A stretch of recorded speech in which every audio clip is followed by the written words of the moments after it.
Nazareth.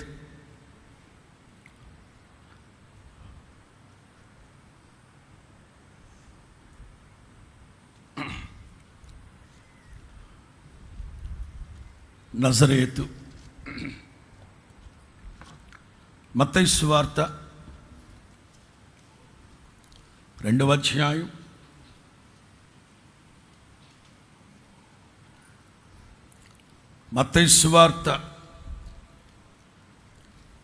అధ్యాయం 22 లేకపోతే 21 23 వరకు. శిశువు ప్రాణము తీయజూచుచుండిన వారు. మత్తయి సువార్త 2:21 నుంచి 23 వరకు. శిశువు ప్రాణం తీయజూచుండిన వారు చనిపోయారని చెప్పెను. అప్పుడు అతడు లేచి శిశువును తల్లిని తోడుకొని ఇశ్రాయేలు దేశమునకు వచ్చెను.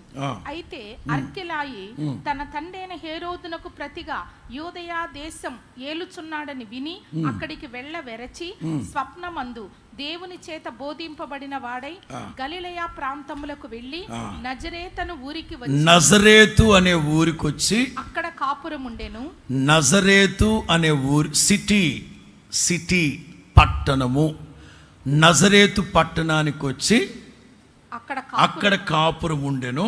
ఆయన నజరేయుడు అనబడినని ప్రవక్తలు చెప్పిన మాట నెరవేరినట్లు ఇలాగున ఈ 3 బెత్లెహేము యేసు క్రీస్తు పుట్టడానికి ఏరి కోరి పుట్టాడు. 2 పెరిగిన ప్రాంతం చాలా జాగ్రత్తగా వినాలి. యేసు క్రీస్తు పుట్టిన వెంటనే ఒక 2-3 నెలలు తిరక్క మునిపే స్వప్నమందు దేవదూత ప్రత్యక్షమై యోసేపుతో చెప్పారు, శిశువుని తల్లిని వెంట పెట్టుకుని ఐగుప్తుకి వెళ్ళిపోండి. దైవ ప్రణాళిక ప్రవచనాల ప్రకారమే జరుగుతుంది. ఎందుకు ఐగుప్తుకి వెళ్ళమన్నారు? యెషయా గ్రంథం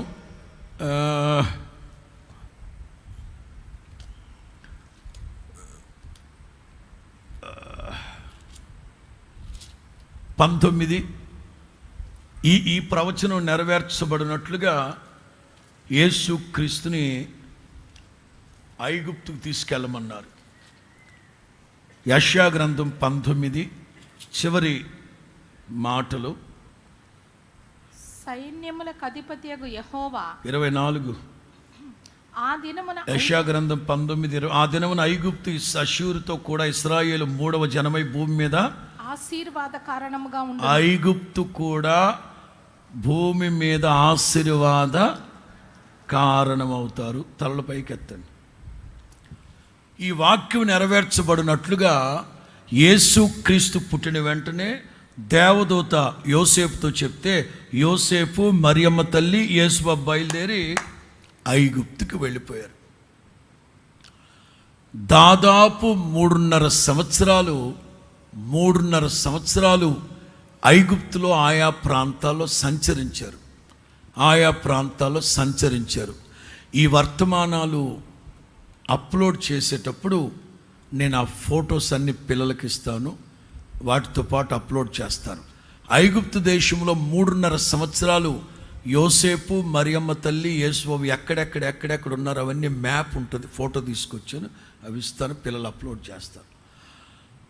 3.5 సంవత్సరాల తర్వాత ఐగుప్తులో దేవదూత ప్రత్యక్షమై జోసెఫ్ శిశువుని చూసిన వాడు చచ్చాడు. వాడి గుణం తగిలింది యేసునామములో, చచ్చాడు.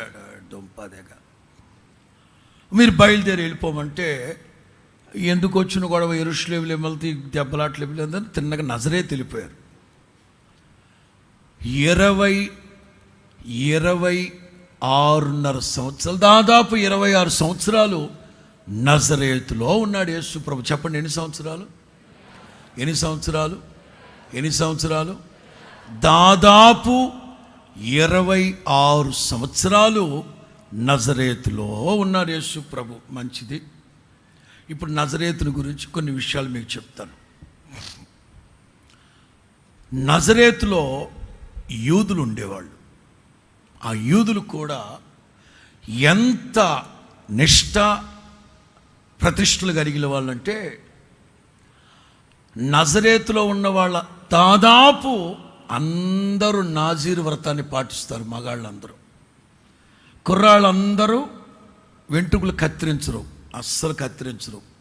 సంసోన్ లాగా వెంట్రుకలు పెంచేస్తారు. అందుకే ఆ ఊరికి నజరేతు నాజీరు వ్రతం ఎక్కువ ఉంటుంది. ఇంకా చెప్పన, ఆడపిల్లలందరూ దోస్ డేస్ యేసు క్రీస్తు పుట్టక మునుపు, యేసు బాబు నా కడుపులో పుట్టాలి, నా కడుపులో పుట్టాలి, నా కడుపులో పుట్టాలి. క్రీస్తు పూర్వం 720 సంవత్సరాల క్రితం యెషయా గ్రంథం 7లో కన్యక గర్భవతి అయి కుమారుని కంటుంది, అతనికి ఇమ్మానుయేల్ అనే పేరు. ఇది ఇక ఆడపిల్లలందరూ 700 సంవత్సరాల క్రితం ఆ ప్రవచనాన్ని గుర్తుపెట్టుకొని పెళ్ళిళ్ళు పేరంటాలు వద్దనుకొని, రక్షకుడు మెస్సయ్య నా కడుపులో పుట్టాలి, నా కడుపులో పుట్టాలని ఆడపిల్లలందరూ ప్రతిష్ఠించుకున్నారు. మగపిల్లలందరూ నాజీరు వ్రతం. ఇలా జరుగుతూ ఉంది. ఇంకా చెప్పాలంటే కొన్ని విషయాలు మీకు హిస్టారికల్గా చెప్పాలి. యేసుక్రీస్తు సశరీరునిగా ఉన్నప్పుడు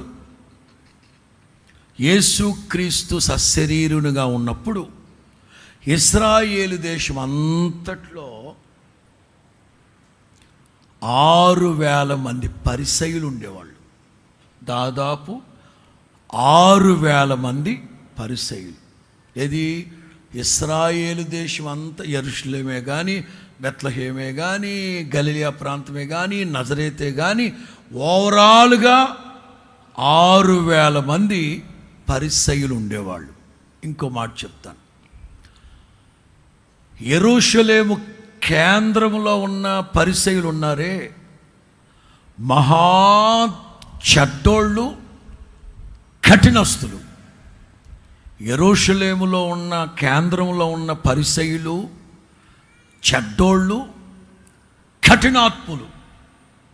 కానీ గలిలయ ప్రాంతంలో నజరేతులో ఉన్న పరిసయ్యులు ఉన్నారే, ఫ్లెక్సిబుల్.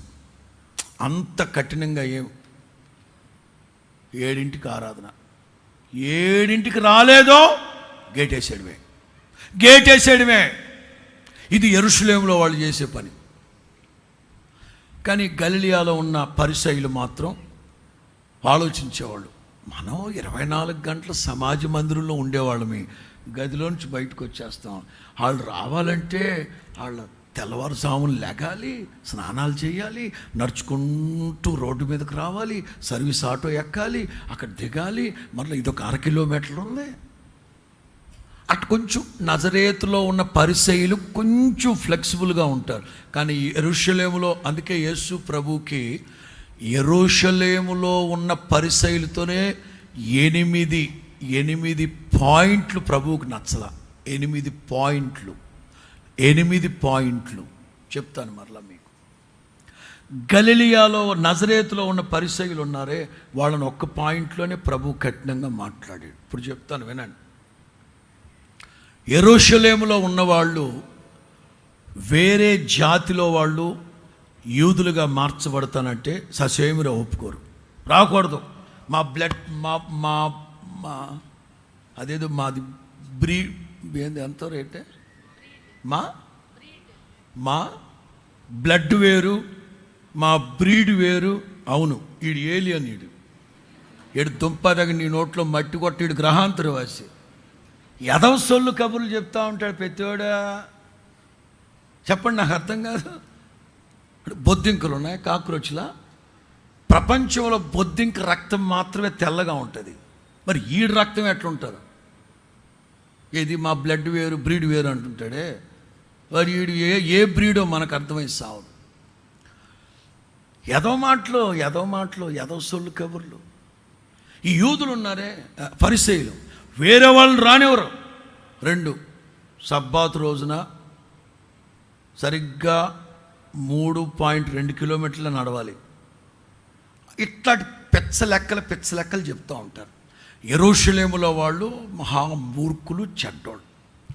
నజరేతులో, గలిలియాలో ఉన్న ఆత్మ సంబంధుల సంగతి మాట్లాడుతున్నాను మీకు. వీళ్ళెవరంటే కాస్త ఫ్లెక్సిబుల్. 2 విషయాలు మీకు చెప్తాను, రాసుకునేవాళ్ళు రాసుకోండి. యెరూషలేములో ఉన్న పరిసయ్యులు షమాయి.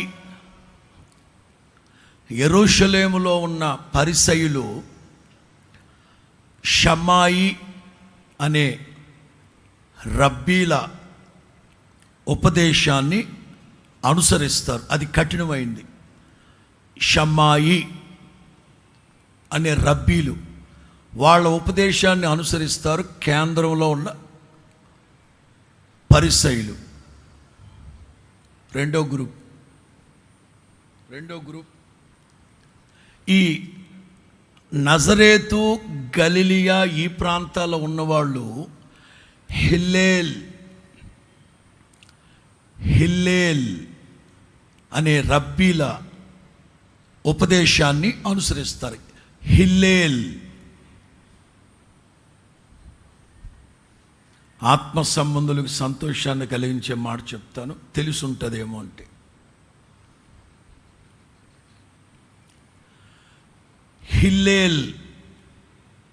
హిల్లేల్ అనే రబ్బీ మనవడే గమాలియేల్. హిల్లేల్ అనే రబ్బీ మనవడి పేరు గమాలియేల్. ఆ గమాలియేల్ దగ్గరే పౌలు సౌలుగా ఉన్నప్పుడు ఈ ధర్మశాస్త్రాన్ని ఇవన్నీ నేర్చుకున్నాడు. హిల్లేల్ గమ్మత్తు ఏంటంటే, కేంద్రంలో ఉన్న పరిసయ్యుల కంటే ఈ నజరేతులో ఉన్న పరిసయ్యులు బాగా చదవర్లు, బాగా జ్ఞానం కలిగిన వాళ్ళు. నా మాటలు అర్థమైన వాళ్ళందరూ దేవునికి స్తోత్రం చెప్పండి. యేసు ప్రభు రోజులో టోటల్గా ఎంతమంది పరిసయ్యులు ఉండేవాళ్ళు? యెరూషలేములో ఉన్నవాళ్ళు ఏ ఉపదేశాన్ని అనుసరించారు? షమాయి. నజరేతులో ఉన్న వాళ్ళు ఏ ఉపదేశాన్ని అనుసరించారు? హిల్లేలు మనవడి పేరు గమాలియేల్ దగ్గర బోధ నేర్చుకుంది ఎవరు? పౌలు సౌలుగా ఉన్నప్పుడు నేర్చుకున్నారు. ఇప్పుడు చూడండి, యెరూషలేములో ఉన్న పరిసయ్యులతో 8 పాయింట్లు, ధర్మశాస్త్రంలో 8 పాయింట్లు యేసు ప్రభుకి నచ్చల. కానీ నజరేతులో ఉన్నారే వాళ్ళల్లో ఒక్క విషయమే ప్రభువుకు నచ్చల. ఆ ఒక్క విషయాన్ని మీకు తెలియపరిచి ముందుకెళ్తాను నేను. మత్తయి సువార్త 19:9 విడాకుల సంగతి మాట్లాడుతూ, గలిలియాలో ఉన్న పరిసయ్యుల చట్టాలలో ఈ ఒక్కటి యేసు ప్రభువుకు నచ్చల. మత్తయి సువార్త 19:9 మరియు వ్యభిచారము చేయు నిమిత్తమే తప్ప తన భార్యను విడనాడి, ప్రతివాడు భార్య మీద ఏదో ఒకటి చెప్పి విడాకులు. అదేంటి తలాక? 3 సార్లు ఏదో చెప్తారు, ఏంటిది? ఈ నజరేతులో ఉన్న పరిసయ్యులతో ఇదొక్కటే విభేదించాడు యేసు ప్రభు. బాబు, మీరు ఇది కూడా కాస్త మీరు మార్చుకుంటే నేను మీకు సమ్మతిస్తా. వీళ్ళేంటి, విడాకులు ఇచ్చేయచ్చు, అది నచ్చట్లే, పప్పులో ఉప్పు ఎక్కువ వేస్తుంది, అస్తమాట్లు విడాకులు ఇచ్చేస్తా. పప్పులో ఉప్పు ఎక్కువ వేస్తే పెరుగుతుంది తినరా? లేకపోతే ఉపవాసం ఉండి మంచిది, కొవ్వెక్కిపోకుండా. ఇదొక్కటి యేసు క్రీస్తు విభేదించారు. మీరు వ్యభిచారం మనస్సు కలిగి మీరు ఇట్లా చేస్తున్నారు, కానీ మీరు సరే. ఇప్పుడు తలలు పైకి ఎత్తండి. ఇప్పుడు యేసు ప్రభు ఎన్ని సంవత్సరాలు ఉన్నారు నజరేతులో? 20. దాదాపు ఐగుప్తులో 3.5 సంవత్సరాలు, ఇక్కడ ఒక 26.5 సంవత్సరాలు. వెరసి ఎంత? 30. ఒక్క 2-3 నెలలు యేసు ప్రభు కనిపించాల నజరేతులో. ఒక్క 2-3 నెలలు యేసు ప్రభు కనిపించలేదు 30 ఏళ్ళప్పుడు. ఏమైందంటే, యూదుల ఆచారం ప్రకారం 13 నుంచి 30 సంవత్సరాల వరకు ధర్మశాస్త్రాన్ని అవపోసన పట్టాలి. ఆ తర్వాత ఫ్రీ బర్డ్గా ఉండొచ్చు. 30 ఏళ్ళు దాటాక. జపాన్లో 13 ఏళ్ళే, అమెరికాలో స్వీట్ 16, మన ఇండియాలో తెగుద్ది.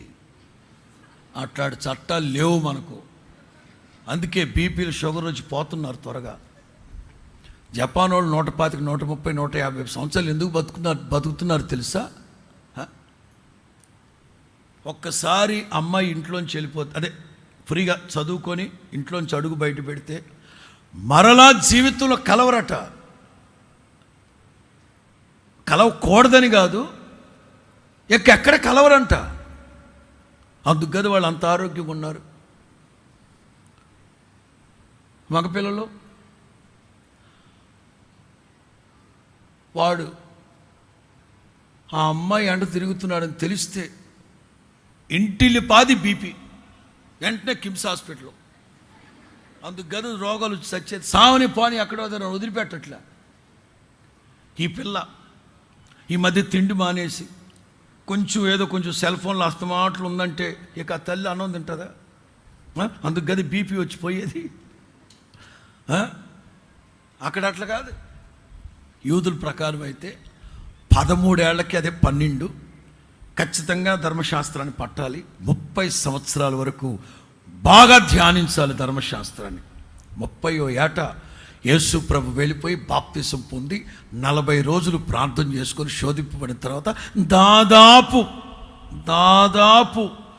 3 నెలల తర్వాత నజరేత్కి వచ్చాడు. ఫస్ట్ ప్రసంగం నజరేతులో, రైట్? పుట్టి పెరిగిన ఊరికి వచ్చాడు. లూకాసు సువార్త 4, లూకాసు సువార్త 4:16 నుంచి. తరువాత ఆయన తాను పెరిగిన నజరేతునకు వచ్చెను. తర్వాత అంటే బాప్తిసం పొంది శోధింపబడి అన్నీ అవగొట్టుకొని ఒక 2-3 మంత్స్ తర్వాత ఫస్ట్ టైం, 3 నెలలు ఎవరికి కనిపించలే, ఫస్ట్ టైం వాళ్ళ ఊరు వచ్చారు. సబ్బాతు రోజు సమాజ మందిరానికి వెళ్ళారు. తన వాడుక చొప్పున విశ్రాంతి దినమందు సమాజ మందిరములోనికి వెళ్ళి చదువుటకై నిలుచుండగా ప్రవక్త అయిన యెషయా గ్రంథం ఆయన చేతికి ఇయ్యబడెను. ఆయన గ్రంథము విప్పగా ప్రభు ఆత్మ నా మీద ఉన్నది. ఏమని వచ్చింది? ప్రభు ఆత్మ నా మీద ఉన్నది, పేదలకు సువార్త ప్రకటించుటకై ఆయన నన్ను అభిషేకించును, చెరలో ఉన్న వారిని విడుదలను, గుడ్డి వారికి చూపును కలుగును, ప్రకటించుటకు, నలిగిన వారిని విడిపించుటకు, ప్రభు హితవత్సరము ప్రకటించుటకును ఆయన నన్ను పంపి ఉన్నాడు అని వ్రాయబడిన చోటు ఆయనకు దొరికెను. ఇక చదువుతూ ఉండగా వెర్రి కోపం వచ్చింది వాళ్ళకి. వెర్రి కోపం. ఫస్ట్ ప్రసంగం అండి, సొంతూరులో 26.5 సంవత్సరాలు పెరిగిన ప్రాంతం, యేసుక్రీస్తుని హత్తుకున్న నగరం నజరేతు పట్టణం. అది యేసుక్రీస్తుకి సమస్త బోధలు నేర్పించిన పట్టణం. అది చిన్నప్పటి నుంచి పెరిగింది అక్కడే. ఏం జరిగిందో తెలుసా? యేసుక్రీస్తుని మాటల్లో పెట్టి ఆ నజరేతు కొంచెం ఫొటోస్ పెట్టమన్నాడు, ఇచ్చాను ఇందాక. నజరేతు పట్టణానికి కొంచెం దగ్గరలో ఎత్తైన కొండ మీదకి తీసుకెళ్ళి తోసైపోయారు. యేసు ప్రభు అక్కడి నుంచి తప్పించుకొని వెళ్ళిపోయారట. అదే ఫస్ట్ అండ్ లాస్ట్. బాప్తిసం పొందిన వెంటనే వాళ్ళ ఊరు వచ్చాడు. ఫస్ట్ ప్రసంగం చేశారు. వాళ్ళు చంపాలని తీసుకెళ్ళి కొండ మీద నుంచి తోసేపోయారు. అక్కడి నుంచి వెళ్ళిపోయాడు. ఫినిష్. 3.5 సంవత్సరం. అదిగో ఈ ఎత్తైన చోటకు తీసుకెళ్ళి, నేను తీసిన ఫోటో అనేది. మీరు ఎక్కడున్నారని అడుగుతారని చెప్పింది నేనే తీసిందని. అది మనకేం సెల్ఫీలు అలవాటు లేదా? సెల్ఫీలు అలమారులు. అక్కడి నుంచి తోసేశారు ప్రభుని. యేసు ప్రభు తప్పించుకుని వెళ్ళిపోయారు. ఇక చచ్చిపోయేంత వరకు యేసు ప్రభు నజరేతులో అడుగు పెట్టలేదు. అందుకే ప్రభు అన్నాడు, ప్రవక్త సొంత ఊళ్ళో ఘనత మొట్టమొదటి. నేను ఇప్పుడు అంటున్నాను వినండి, 26 సంవత్సరాలు గుండెల్లో చేర్చుకున్న నజరేతు ఒక్కసారిగా నా ప్రభువుని బయటికి గెంటేసింది. దీన్ని అంటాను, రాసుకున్న మాట. నజరేతు అంటే యేసుక్రీస్తుని నిరాకరించిన పట్టణం. నజరేతు అంటే యేసుక్రీస్తుని నిరాకరించిన ప్రజలకు సూచన. యేసుక్రీస్తుని నిరాకరించిన ప్రజలు, నిరాకరించిన పట్టణం. ఈ మధ్య చాలామందికి ఫ్యాషన్ అయిపోయింది ఎక్స్ ఎక్స్ ఎక్స్. ఏం ఎక్స్? బాయ్ ఫ్రెండ్ కాదురా నీ దుంపదగా. మన టీవీలో చర్చా వేదికలు. శ్రోతలారా, నేను 15 సంవత్సరాల క్రైస్తవ్యంలోనే ఉన్నాను. ఆ తర్వాత నాకు ఎందుకో నచ్చలేదు. మరలా నేను ఎక్కడికి వెళ్ళావు ఎక్కడికి వెళ్ళావు పనికి మాలిన దాన్ని నిరాకరించావు నా ప్రభువుని. నువ్వు నజరేతువి, నిరాకరించిన పట్టణానివి. నజరేతు యేసుక్రీస్తుని 26 సంవత్సరాల గుండెల్లో చేర్చుకొని ధర్మశాస్త్రాన్ని నేర్పించి ప్రయోజకునిగా చేసి ఆ యేసుక్రీస్తునే నిరాకరించింది ఆ పట్టణం. మరెన్నడూ యేసుక్రీస్తు నజరేతులు అడుగు పెట్టలేదట. నువ్వు పెట్టమనకపోవడం ఏంటి? నా ప్రభువు పెట్టడు. ఒక్కసారి క్రైస్తవ్యంలో నుంచి నువ్వు బయటికి వెళ్ళిన తర్వాత నీ వెంట పడడు నా తండ్రి. నువ్వు అక్కర్లేదు నా ప్రభువుకి. యోహాను సువార్త 6:66. యోహాను సువార్త 6:66.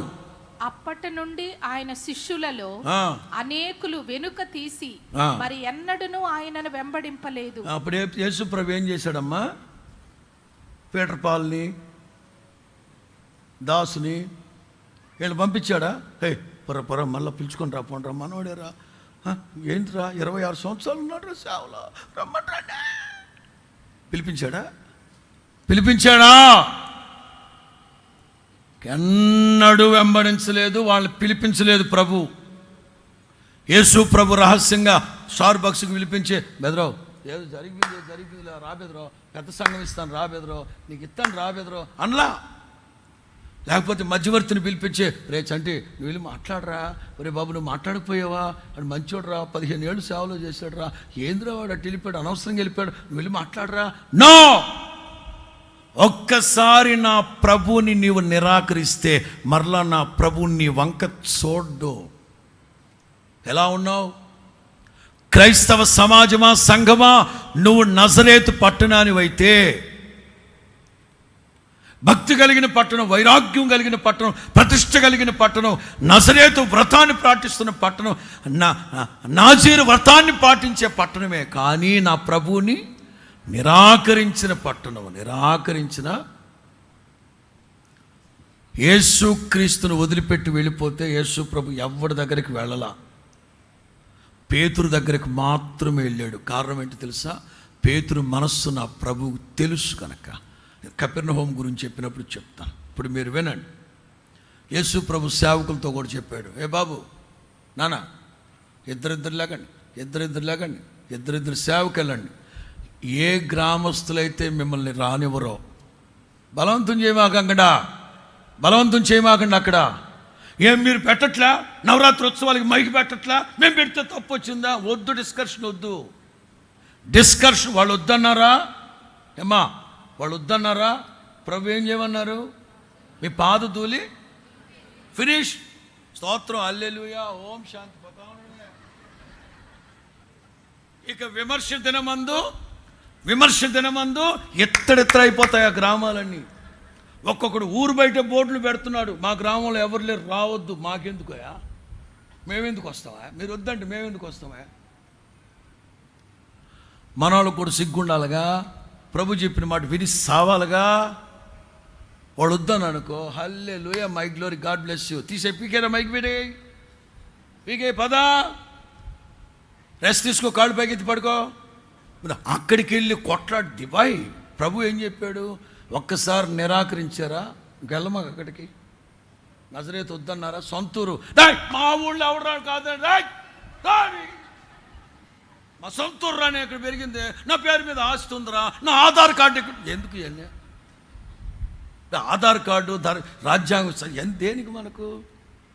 నా ప్రభువే ఇంకెప్పుడు వెళ్ళాలి నజరేతుకి. వద్దు, వాళ్ళని నిరాకరించారు. Let it B.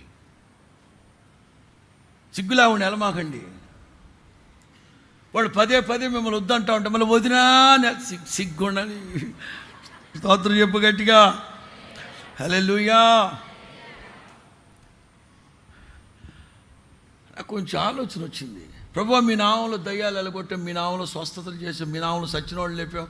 ప్రభు అన్నారు, మీరెవరో నాకు తెలియదు. అదేంటి ప్రభు, in the name of Jesus come on I should say it, come on. మీ నామం పేరట ప్రభు, మీరెవరో నాకు తెలియదు. వీళ్ళెవరో తెలుసా? నన్ను ఎవరన్నా ఒకరు లెగండ్రా, ఎవరన్నా ఒకరు లెగండ్రా. ఒకప్పుడు దేవుని కొరకు 20 సంవత్సరాలు బాగా సేవ చేశాడు. ఓకే, యేసు క్రీస్తుని నిరాకరించి లోకంలో పడిపోయాడు, పాపంలో పడిపోయాడు, రోత బ్రతుకుతున్నాడు. ప్రభు వదిలేశాడు. ఆ తర్వాత బ్రతుకు తెరువు లేక మరలా బైబిల్ బట్టి మరలా కోట్ వేసుకొని పెద్ద పెద్ద సభలు పెట్టి కమాన్ కమాన్ కమాన్ కమాన్ ఇన్ ద నేమ్ ఆఫ్, ఇది కబడ్డీయా ఖోఖోరా బాబా ఇదా? ఇది ఇట్లా టోళ్ళు. ప్రభు మీ నామం పేరు దయ్యాలు ఎలగొట్టాం ప్రభు, అద్భుతాలు చేసాం ప్రభు. నువ్వెవరో నాకు తెలియదమ్మా, ఎందుకంటే 20 ఏళ్ల క్రితమే నేను నిన్ను వదిలేసా. అంటే నేను అద్భుతాలు చేశాను కదా ప్రభు, తెలియదు ప్రభు. నా యూట్యూబ్ ఎంతో తెలుసా ప్రభు, నేను యూట్యూబ్ స్టార్ను ప్రభు, తెలియదు బాబు నువ్వెవరో నాకు. ఎందుకంటే ఒక్కసారి మీరు నన్ను నిరాకరించారు కనుక వద్దు నాకు. నువ్వేమన్నా చేసుకో, సభలు పెట్టుకో, సమావేశాలు పెట్టుకో, దయ్యాలు ఎలగొట్టు, చేతపళ్ళు చేయి, నేను ఇష్టం. నువ్వెవరో నాకు జాగ్రత్త. ఒక్కసారి కూర్చున్నాను, ఒక్కసారి ప్రభువుని నజరేతులాగా వైభవం, ఆత్మీయులు, వరాలు, ధర్మశాస్త్రం, నిష్ఠ ప్రవిష్ఠలు కలిగిన వాళ్ళు, జ్ఞానం కలిగిన వాళ్ళు, గమాలేయులు ఉన్నారు అక్కడ. ఎన్నున్నా నా ప్రభువుని కాదనుకున్న నజరేతది, శపించబడిన నజరేతది. ఆఖరిగా ఒక్క మాట చెప్పి నేను ముగిస్తాను. నా మాటలు అర్థమైతే వెళ్ళి చెప్పండి. నువ్వెవరు? యెరూషలేమా, బెత్లెహేమా, నజరేతా? ఇవన్నీ ఒకప్పుడు బాగానే ఉన్నాయి, ఫర్దర్ నాశనం అయిపోయినాయి. నాశనం అవ్వద్దు అంటున్నాను.